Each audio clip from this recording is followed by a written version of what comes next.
اب نفقے کے بعد جو دوسرا مسئلہ بیان کیا جائے گا تو جو شوہر پر جو لازم ہے وہ تین چیزیں ہیں، ایک نفقہ ہے اور ایک کسوہ ہے، ایک سکنا ہے۔ کسوہ کے معنی ہے کپڑے دینا، لباس، اسی طرح سے ایک سکنا یعنی گھر دینا۔ تو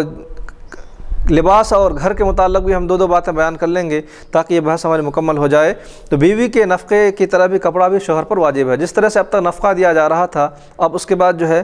نفقے کے بعد جو ہے شوہر پر کپڑا بھی دینا واجب ہے۔ کپڑے کی مقدار کیا ہو، کیسی کوالٹی ہو، تو یہ تو بات پہلے بیان کی گئی حدیث شریف سے، جو تم پہنو اسی کو پہناؤ، جس معیار کا تم پہنتے ہو اسی معیار کا تو اپنی بیوی کو بھی پہناؤ۔ لیکن لزومی طور پر اور واجبی طور پر شریعت نے کیا نفاذ کیے ہیں مردوں پر، شوہروں پر، اس بات کو تذکرہ کیا جا رہا ہے کہ جب اتنا کپڑا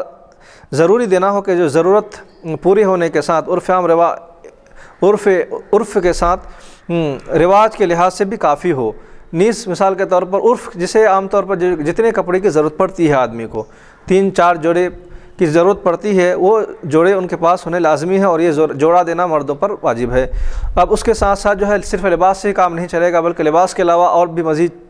چیزیں ہیں۔ مثال کے طور پر گرمی کے زمانے ہیں تو موٹے کپڑے نہیں پہن سکتے، سردی کے زمانہ ہے تو اس میں پتلے کپڑے نہیں پہن سکتے، کیونکہ سردی کے کپڑے الگ ہوتے ہیں، گرمی کے کپڑے الگ ہوتے ہیں۔ گرمی میں پتلے کپڑے پہنے جاتے ہیں اور سردیوں میں موٹے کپڑے اونی کپڑے پہنے جاتے ہیں، اور گرمیوں میں کھادی وغیرہ کپڑے پہنے جاتے ہیں۔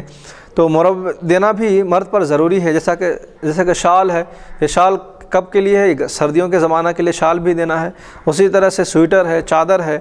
کوٹ ہے، لحاف ہے اور جبہ وغیرہ ہے کہ جہاں کا جیسا رواج ہو اسی حساب سے دینا ہے کہ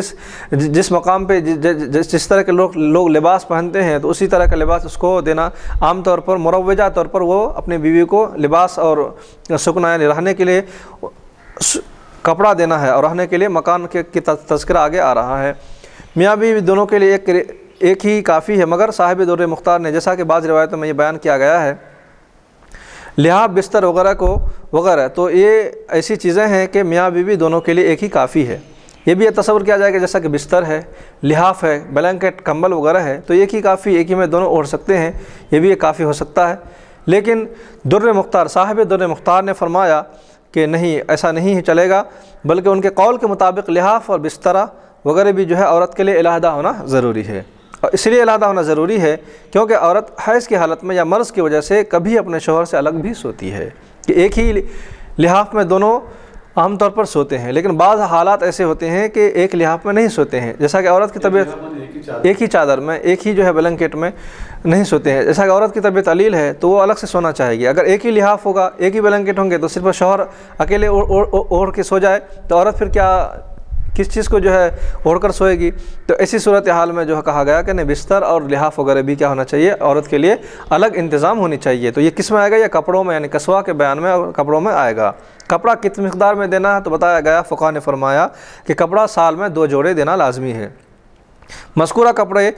ایک سال میں 2 مرتبہ دینا مقرر ہوگا، اور یہ ہر 6 مہینہ پر عورت کے حوالے کر دیے جائیں گے۔ ہر 6 مہینے پہ جو لازمی ہے، جو واجب کی بات چل رہی ہے، جس طرح سے نفقہ کا بیان کیا گیا اسی طرح سے اب کپڑے کا بیان کیا جا رہا ہے کہ عورت کو کپڑے جو دینے ہیں کس مقدار میں دینے ہیں، تو بتایا گیا کہ سال میں 2 جوڑا دینا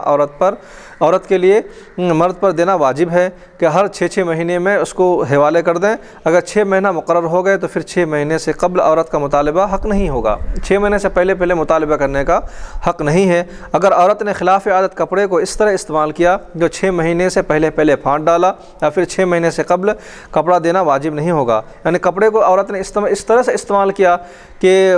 6 مہینے سے پہلے کپڑا پھٹ گیا یا اس کے عمل سے کپڑا پھاٹ ڈالا،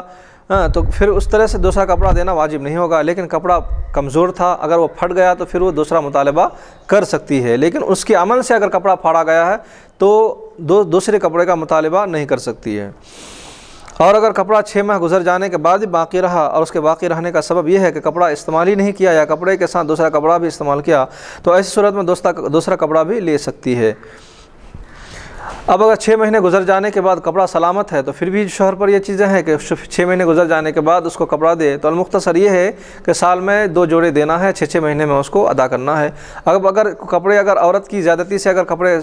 پھٹ جاتے ہیں یا پھر جو ہے کپڑے کو پھاڑ دیے جاتے ہیں یا پھر ان کی جو ہے لاپرواہی کی وجہ سے کپڑے اگر چوری ہو جاتے ہیں تو اس کا ذمہ دار شوہر نہیں ہے، اب اس کے کپڑوں کا خود حفاظت کر لینا چاہیے تھا۔ ہاں البتہ گھر سے اگر چوری ہو گئی یا اس طرح سے ان کو حفاظت سے تو رکھا گیا تھا، لیکن بدقسمتی سے ایسے چوری ہو گئی تو پھر ایسی چوری کی وجہ سے اس کو کپڑا دوبارہ دینا پڑے گا، کیونکہ اب وہاں پر جو ہے جہاں تک ہر حتی الامکان اس کی بس میں تھی، اس کی گنجائش میں تھی، انہوں نے اس کی حفاظت کی، لیکن اس کے باوجود بھی کپڑا چوری ہو گیا، اس کی وجہ سے ان کو دوسرا کپڑا دینا پڑے گا۔